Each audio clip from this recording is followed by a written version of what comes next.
Hey, in this video, I wanted to record this video to really talk about the high level strategy behind what makes a successful outbound prospecting campaign. Now, obviously, this will be talking specifically about cold email, but this would also apply for outbound messages on social media, on things like LinkedIn, and to cold calling to an extent. Now, I have a separate video talking specifically about the tactics, right? The specific things you want to say and why they work and all of that stuff.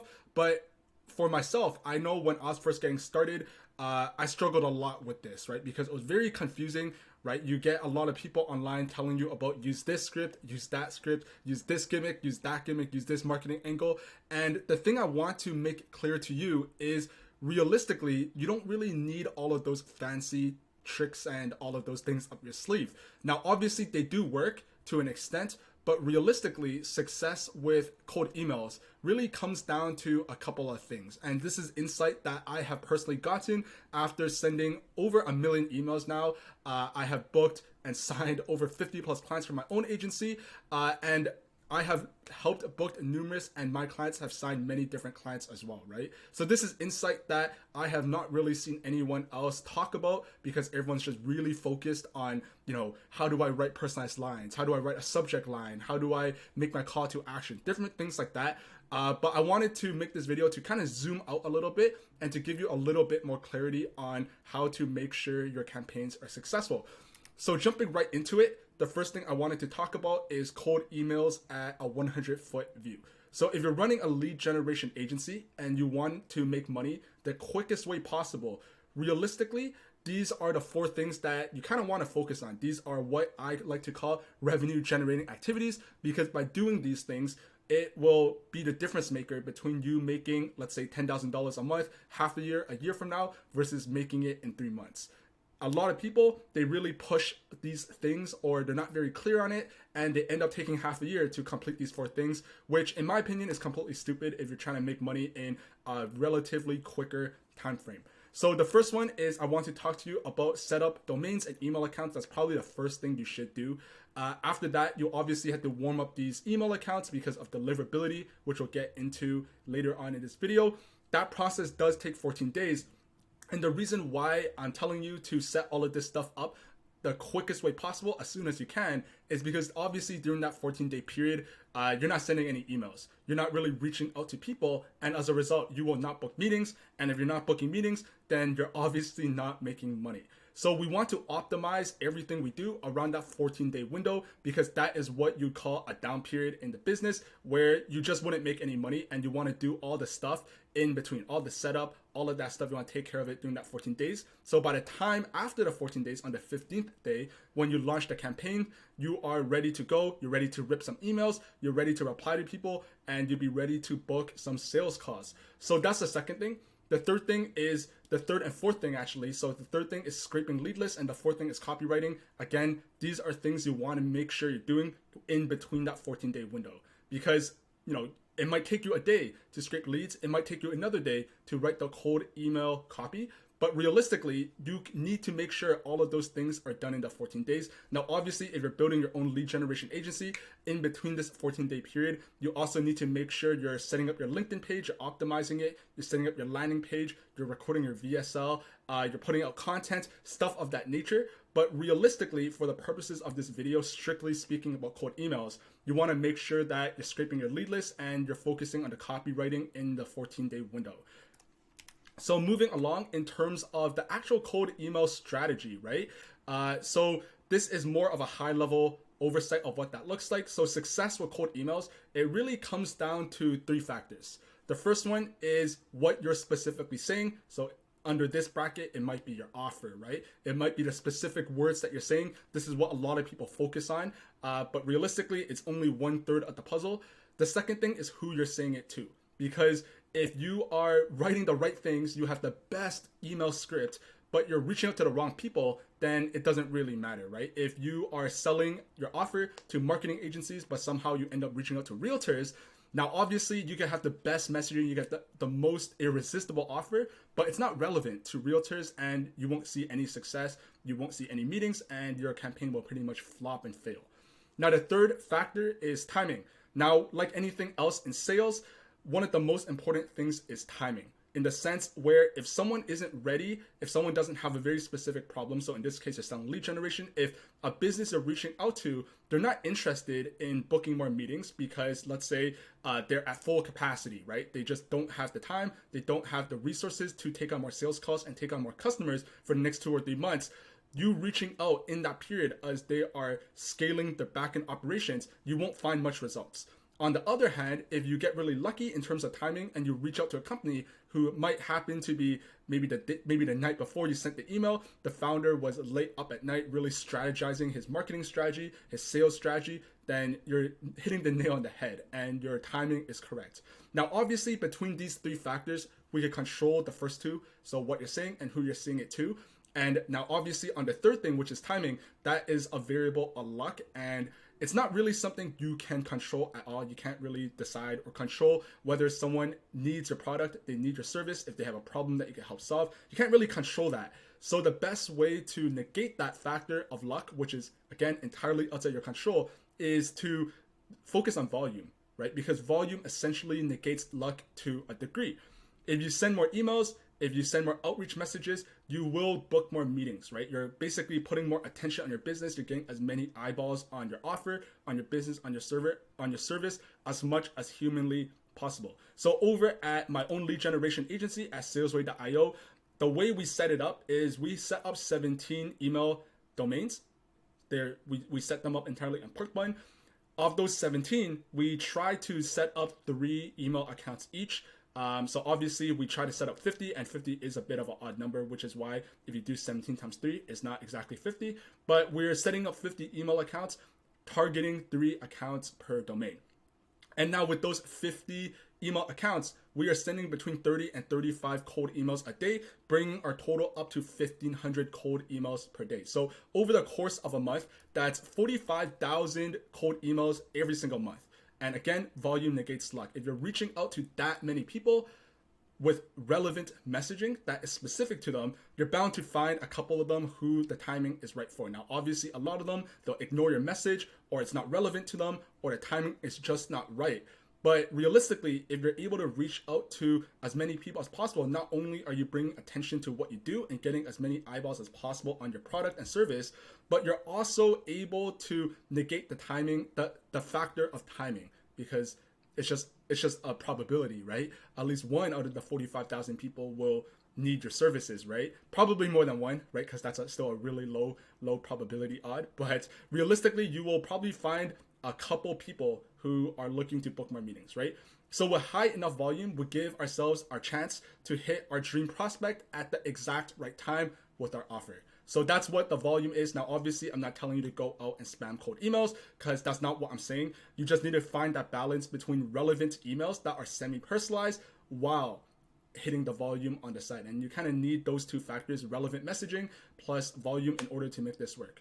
Now, the other thing you must also understand is one thing I didn't really consider when I was first starting my own lead generation agency and starting to send cold emails, which is why it took me so long to set up sales calls and stuff like that and to make money, is when you're reaching out to these people, you're just another name in their inbox. You're just another name in their Gmail inbox, in the Outlook inbox. Jimmy Fung, just another name alongside the other 1,000 emails that they probably didn't read, right? Or they read and they just skimmed over. So when you're reaching out to these people, understand that by default, you will be put into the bucket of a scammer until proven otherwise, because there's just so many different scams on the internet. A lot of people pitching different things. These are business owners we're reaching out to. They're probably pitched in their email inboxes dozens of times a day, right? From content agencies, marketing agencies, lead gen services, all of this other stuff. And just understand you will be automatically grouped under the bucket of a scammer until proven otherwise. What you need to do is you need to have a presence online. And if you don't, then I guess you just don't like making money, right? And I know for myself, I struggled a little bit with this in the beginning because I was really hesitant to record videos just like this, put my face on the internet. But if you want to make money, you want to make it quick, and you want to make a lot of it, you kind of just have to do it. Because by me putting my face on the internet, now you're starting to see who I am. You're putting a face to my name. And if I put out enough of these contents, then you will start to trust me, and I'll slowly move away from that bucket of a scammer towards someone who's providing value. So the same exact thing applies inside your own business. You need to be recording content headed into 2024. That's just the fact of the matter.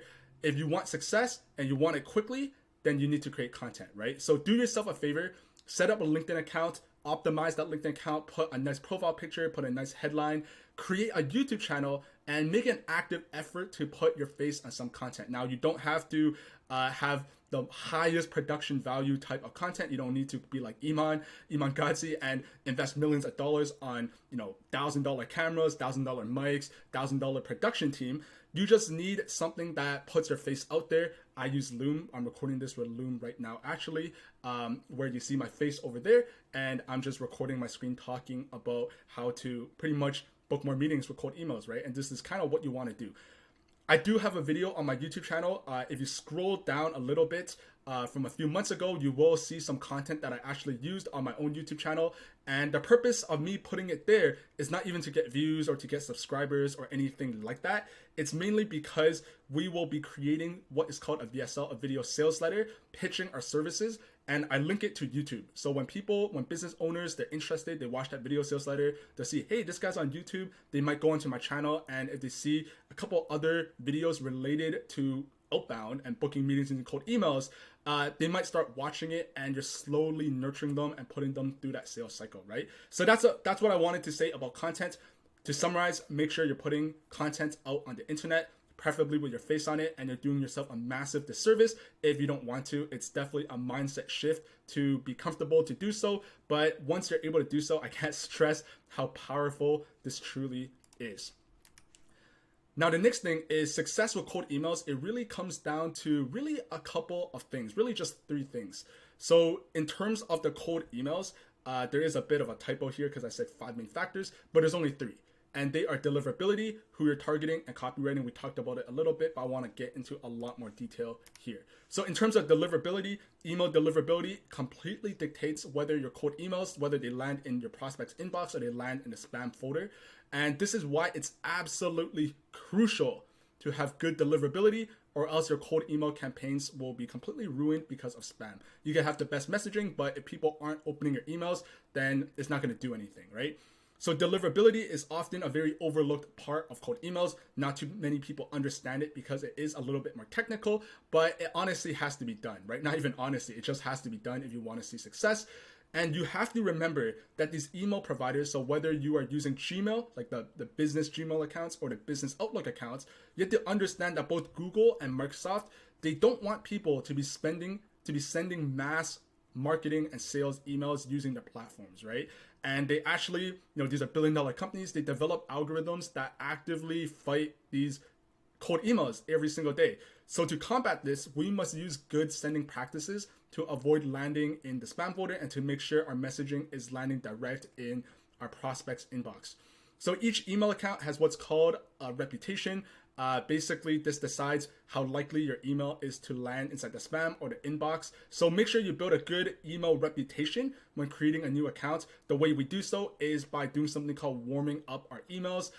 Basically, this emulates real sending emails, because when you're setting up brand new email accounts, you obviously can't be blasting 50 emails on the first day you get it, because the algorithm is smart. They understand that you just create the emails, and it's very unnatural to be sending 50 right off the bat. So basically, warm up basically emulates this process. Again, it does take 14 days, which is why I want you to figure out everything else in the business during this 14 days to make money as fast as humanly possible. So warm up, when an email account is brand new, we want to warm up the email account for 14 days with softwares like smartly.ai, and you must not send any cold emails during this time. And once the warm-up period is over, we can then start to gradually send cold emails while still running the warm-up alongside our cold emails. And let's say after the 14-day period, we're sending the cold emails. How do we maintain that reputation? Well, we do that by doing something called ramping up. Again, like I said earlier, cold emails, you could probably send 30 to 35 cold emails out of each account. But obviously, even after the 14-day period, you don't want to just jump straight to 30. That's not what you want to do. You want to slowly ramp it up in a more natural behavior. That's what you have to keep in mind. What would someone who's naturally sending emails out of their Gmail, manually doing it, what would they do? Follow those practices. So this is kind of the ramp up period of what I recommend. you slowly ramp it up over the course of 3 weeks. You're slowly ramping it five emails per week until you're slowly at 25 to 30 emails. Remember, it caps at 35. Don't set up an email account and just start sending 100 even after the 3 weeks, because you will land in spam guaranteed. You also want to make sure you're not sending more than 20 warm-up emails at this volume of 30 to 35 cold emails a day. And another crucial part that we must account for in terms of deliverability is bounce rate. So bounce rate happens when we're reaching out to someone, we're emailing someone who, let's say they worked at Google, right? Google had a lot of layoffs earlier this year. Let's say John Smith worked at Google as a software developer. He was there for the last 3 years, but he got laid off. But in our email list, we're still emailing John Smith. Now, what do you think happened to his email because he got laid off? Now, obviously, it no longer exists. So what happens is when we email John Smith, the email actually bounces back to us, hence the name bounce rate. And if you get too many of these bounce rates, you will destroy your email reputation. So make sure that you are keeping your bounce rate the lowest possible. You should try to keep it below 3% for optimal email reputation. Realistically, you need to do less, lower bounce rates. And the best way to do so is by using tools that are email verifiers. Pretty much they emulate the ability to send cold emails to those people, and they find out if it bounces or not. And that list validates your list to make sure your emails are valid. So again, the higher the bounce rate, the worse your email reputation becomes. And emails bounce when you send an email to an unverified email or it lands in the prospect spam folders. And over time, the more emails that get bounced, the more damage your email deliverability will take. So you want to keep your bounce rate below 3% for good deliverability. So to summarize, here's a quick rundown of the best email sending practices. Number one, make sure you warm up your emails for 14 days minimum. After that 14 days, number two is you want to slowly ramp up your emails after that warm up period. You don't want to just start ripping 100 emails right off the bat. And the third thing is keep in mind bounce rates, right?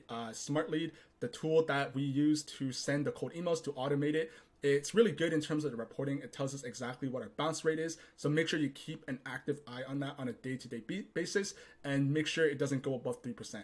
So that's in terms of the back-end sending infrastructure and how to ensure strong deliverability. Make sure you keep this in mind. This is extremely important towards cold emails, email deliverability, right? Again, I don't want to spend and harp too much on this, but you can have everything that's perfect, the best offer, the best script, but if your emails bounce, it's not doing anything. You're just wasting your time, you're wasting your money, and it's accomplishing basically nothing, right? So this is the email deliverability, and I want you to keep this in mind. So the next thing that is crucial towards the success of your cold email campaigns is who you're targeting. So basically your lead list, right? Lead list is the fuel to your email campaigns. Shitty fuel equals shitty mileage. Shitty lead list equals shitty campaign results. You just have to keep that in mind. Your list not only determine the target market that you're reaching out to, but how you write the copy as well. So even if you have the best email copy and the perfect deliverability, if you're reaching out to the wrong audience, you will not get any meetings. So I hope you're starting to see how all of these things are tying back together. If you're missing any of the three things, deliverability, the targeting, or the email copy, your emails will not succeed. So they kind of mix in together, but I don't want to get too far ahead of myself. I used this example earlier in this video, but if you are looking to target dentists and you end up reaching out to realtors, you will have no success. And in fact, it will actually be very negative on your deliverability because people who receive your emails, these realtors, they'll look at your email, your copy that you're sending to dentists, and they'll be like, who the hell is this guy? This guy's just mass spamming me, and they'll mark your shit as spam. And again, your bounce rate will increase very high and you will end up tanking your deliverability and your email reputation. So make sure that you are following the practices taught in the list building modules, the list building videos that I made earlier to ensure you're reaching out to the right people. Again, we are mainly reaching out to people over LinkedIn and over Apollo. I made very in-depth videos talking about how you target those people specifically. Before you scrape that lead list and export it, make sure you run through that list to ensure that if you're reaching out to marketing agencies, there isn't any marketing software companies inside. Make sure that all agencies, again, I don't want to spend too much time on this because I did make 2 videos going specifically how you go about doing that. So make sure you take a look and watch those videos in order to know how to build your lead list effectively.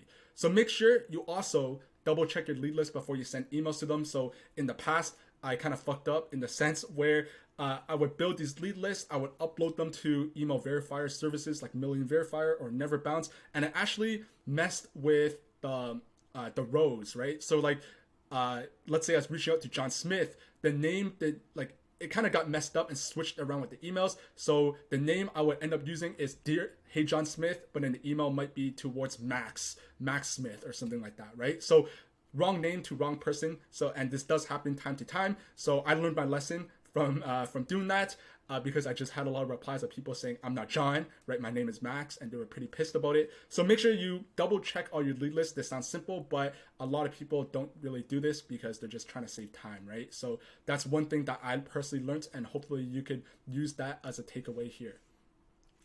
So the next aspect finally is now copywriting. So this is again where a lot of people online, a lot of different gurus, they really only focus on this part. And I'm always confused because it's back to my point. All three of these things tie back together.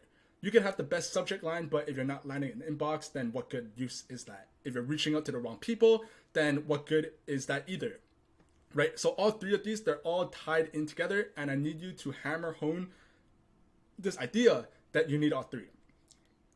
So I made a whole separate video as well, talking specifically about cold email frameworks, the scripts that I am seeing work the best, the ones that are consistently booking meetings, sales calls for myself, for my own agency, and for my clients. But I want you to understand why people reply, and an extension, why people buy from other people. So this is actually an image that I grabbed from Alex Hormozi's $1 million offers, his book. I really love this diagram because it kind of talks about what value is. Now, realistically, there's only 4 things that you have to understand about value. Value really comes from the dream outcome, so the end result you are trying to sell, times the perceived likelihood of achieving that result. So if I tell you, I will make you $1 million, but you don't believe it, so the perceived likelihood of achievement is low, then there's no value there either, right? So you have to make sure that your offer that you're selling has a very desirable end result, but the way you're saying it and the way you're marketing it and pushing it makes it sound believable. There's a lot of people out here trying to make offers that are too good to be true. I know I'm starting to get pitched a lot on my own Instagram from these different people telling me that they can help me make money, and you'd be crazy to see what some of these DMs look like. The offer is really good, but when I read it, it's so good that in my own head, I'm like, this guy's scamming me, right? Like, there's no way this guy can help me make $1 million in the next 30 days. That's not possible. So you got to make sure you're being realistic as well. That's a factor people don't really talk about when crafting your offer. Don't make it too extreme. Don't make it too good to be true. Don't sell an outcome that you cannot realistically achieve for them. Now, on the other hand, the other 2 factors that people put into the value equation is time delay and effort and sacrifice. So if I'm selling you a product, let's say I'm telling you that you can make $10,000 in the next 3 months versus you can make $10,000 a month in the next year. Which one sounds more appealing? Right now, obviously the one where I'm telling you can make $10,000 a month in 3 months from now is a lot more appealing because it's a lot quicker. People pay for convenience, people pay for speed, and that's kind of why Amazon is so successful, because Jeff Bezos, he really understood this concept. He realized people don't want to leave the house. He realized people want to get the products. If you're buying toothpaste, they want to get the toothpaste tomorrow. They don't want to get it next week. And that's exactly why Amazon became so successful and is one of the largest companies in the world. Now, tying it into effort and sacrifice, it's pretty similar. It's pretty self-explanatory. If the service that you're offering, people feel like they would have to jump through 1,000 hoops to get the result, that's a lot of resistance. And that's why I recommend, as a complete beginner, if you're doing a lead generation agency, your services should entirely be done for you, in the sense where, hey, I will help you do X, Y, and Z. I will take care of all the domains, the email accounts, writing it, all the scripts, inbox management. You don't have to do anything. I will do the whole thing for you because that's done for you. Because it is the lowest amount of effort and the lowest amount of sacrifice for the business owner's point of view. So hopefully you understand that. That is kind of the value equation. If you have more questions about it, you could always message me about it on Instagram, on YouTube, or I strongly suggest you read 100 Million Offers by Alex Hormozi. He probably explains this concept in so much more detail than I possibly could in this video, but that's what I wanted to briefly touch on for here. So moving on back into the actual copywriting, right? So whenever you write a cold email campaign, what you should really do is set up 3 to 5 different variations of the email and pitch them against each other to determine which one performs best. Oftentimes when people are buying your service, they have different motivations for buying. So I know for lead generation as a service, the most common sense answer is people buy because they want to make more money. That's the common sense answer, but there's also other alternative reasons why people buy lead generation as a service. Sometimes people have tried cold emails themselves, they tried doing outbound themselves, and they just haven't seen success, so they don't know how to do it, and they're looking for expertise. Maybe they already are having success with cold outbound, but it's taking them 5 hours a day to manage the system, and they want someone who's able to maintain that success, but they personally, the business owner personally, does not want to be spending 5 hours a day. Now that is a third reason. Those are kind of the 3 big reasons that I have found people buy lead generation as service. After speaking to hundreds of people on sales calls, those are kind of the 3 main problems that I've identified. So make sure when you're writing these emails, you're using all 3 of these reasons: making money, saving time, and expertise as different angles, and launch them all together. And depending on which gets more replies, open rates, stuff of that nature, then you would then scale the one that is performing the best, because at the end of the day, you never truly know. I want you to do something as well. I want you to put yourself in the shoes of the receiver. And when you're sending these emails, a lot of people who are starting out, who's never really sent cold emails or haven't seen success, their cold emails are very, I guess the word is salesy. They're extremely long, using words like sales or buy or stuff like that. And you have to genuinely ask yourself, if I emailed you with that exact same email copy and you received it, you were on TikTok or something, you got a Gmail notification, you opened it, and you saw the email, and you saw a big blob of text of me trying to sell you something, would you reply back to that same email? Now I want you to put yourself in the shoes of the receiver, and if your answer is no, I will not reply back, then don't send that email. You must always try to take an objectively unbiased view of your own emails and see if what you're saying, would you personally reply? Would you personally have your curiosity piqued from what you just said? And if the answer is no, it's time to go back to the drawing board, right?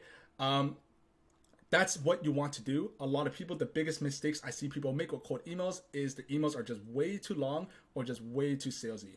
Now, obviously, there are frameworks you want to use, but that's what you have to keep in mind. The shorter the emails, the better. A lot of businesses that I actually work with my lead generation agency, when they first work with me, if they've tried cold email before, they just haven't had success. And when I look at the cold email copy, I see 3 paragraphs of text. Understand that we live in a time where attention is very important. People don't have a minute to read through your email. What people do is they receive your email, they start scrolling like this, and they skim it. They skim it in 5 to 10 seconds. And if after 5 to 10 seconds, they don't understand what you do, then you just lost their attention completely and your results will tank significantly. So keep that in mind when you're writing these cold email scripts. Again, I do have a video specifically on scripting. What I want you to do as well is with those scripts, don't just explicitly copy and paste it. Make sure you apply it to what you're doing, and more importantly, make sure you understand why it works. There's no problem with copying and pasting. I know a lot of people online tell you don't copy and paste from other people. What I'm personally telling you to do is, if you see someone getting success, maybe you should consider copying and pasting, but you need to make sure you understand why they do it the way they do it. Because if you just copy and paste it blindly, then you're not going to get long-term success. You really have to understand why. You get inspiration from them, you could copy it, but you need to research yourself why they wrote this specific thing, why their specific email script worked. Was it the way they're saying it? Was it the audience? Was it the brand? What's the variable here that's making it work? And once you understand this, then you will find a lot of success.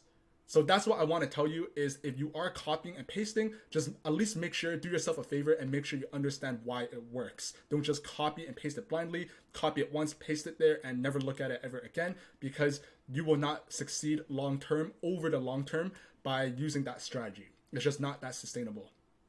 Now, realistically as well, the final thing I want to mention is the first cold email campaign that you launch. Realistically, it will not print you meetings. And what will happen is you will have to iterate over and over and over again and tweak seemingly tiny variables to make it work.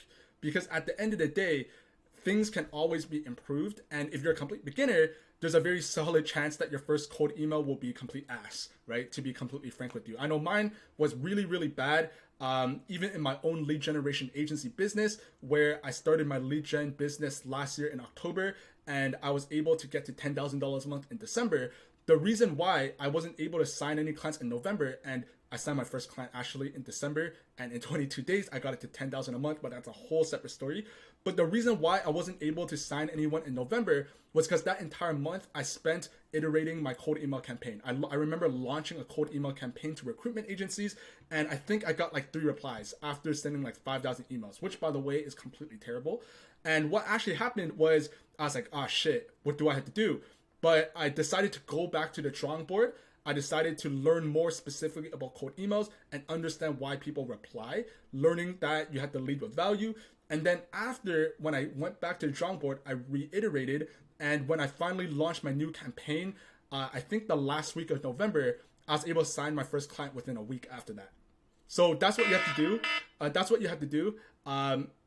You just have to iterate over and over again to make sure it works. But that's what I want to record this video and kind of talk about. That was my alarm earlier because I didn't want to make this video too long. I'm at the 30-minute mark.